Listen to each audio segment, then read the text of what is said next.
Bienvenue à tous. Voici 7 choses à savoir sur Damso, le rappeur qui défie l'infinité. Alors que le rappeur belge ne cesse de gravir les échelons, retour sur la vie et la carrière d'un artiste hors norme. Mais avant de continuer la vidéo, abonne-toi à la chaîne, active la cloche de notification et clique sur l'option toute pour ne rien manquer des prochaines vidéos. On commence. Il a fui la guerre avec sa famille. William Kalubi, alias Damso, est né en 1992, à Kinshasa en République démocratique du Congo. Sa jeunesse est perturbée par la guerre qui fait rage dans son pays, à partir de ses 6 ans. Son père est cardiologue et sa mère sociologue. Mais avec la guerre, ils vont tout perdre.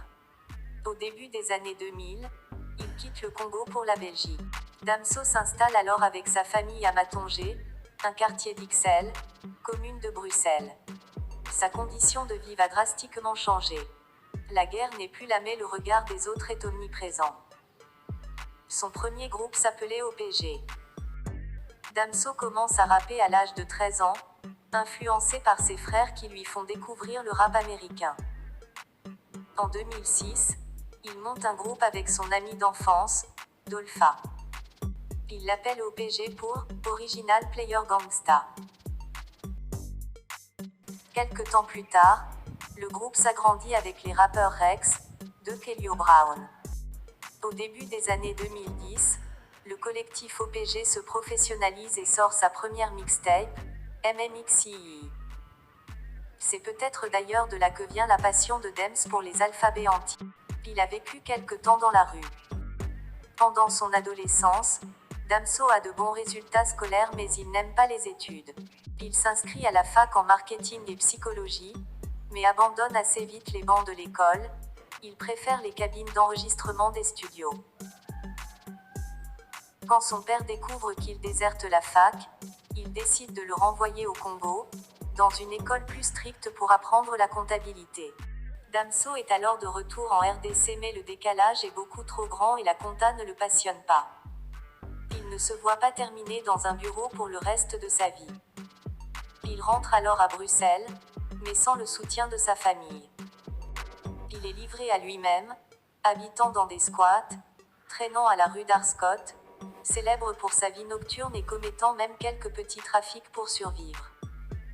C'est en gros ce qu'on entend dans un morceau comme « Une âme pour deux ». Mais Damso ne lâche pas l'affaire, il passe son temps en studio pour enregistrer et dans les salles d'attente de Pôle emploi pour écrire. Il met tout l'argent qu'il trouve et l'énergie qui l'anime dans un seul but, percer dans la musique. Il avait prévu Calf bien avant d'être connu. En 2014, Damso sort sa première mixtape La Salle d'attente. Le succès n'est pas encore au rendez-vous. Juste après, il tease directement un nouveau projet, qui aime Like Follow, plus simplement Calf. Un album qui sortira seulement 5 ans plus tard.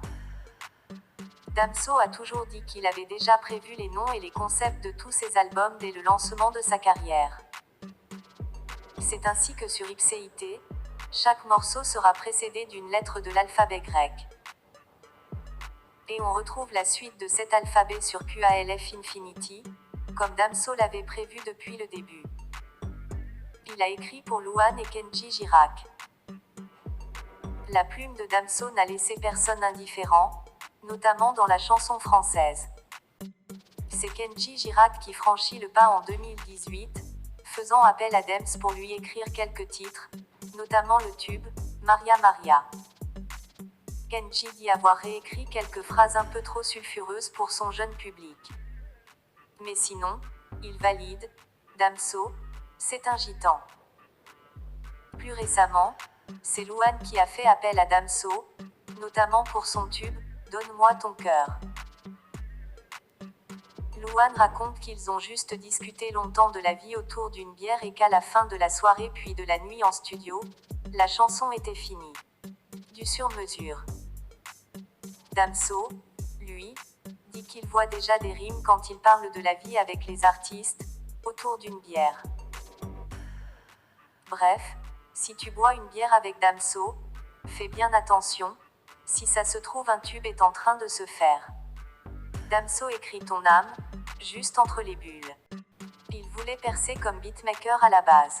Pendant ses premières années musicales, Damso produisait ses propres instrumentaux. Il pensait même qu'il avait plus d'avenir en tant que beatmaker qu'en tant que rappeur en plaçant des prods pour d'autres artistes, vu que ses propres morceaux n'attiraient pas les foules à l'époque. Depuis, Damso travaille avec de nombreux producteurs mais il met toujours aussi sa touche personnelle, très attentif à la qualité des textures sonores. Le beatmaker est toujours là. Et ce n'est pas le seul artiste belge qui pensait en mode producteur à l'époque. Hamza a lui aussi commencé à percer en tant que beatmaker au début de sa carrière. Il avait même produit pour OPG, le groupe de Damso en 2014, sur la fameuse MMMXI.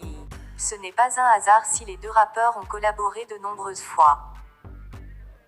D'ailleurs, leur première rencontre en studio s'est terminée rapidement, suite à une perquisition de la maréchaussée. Mais c'est une autre histoire.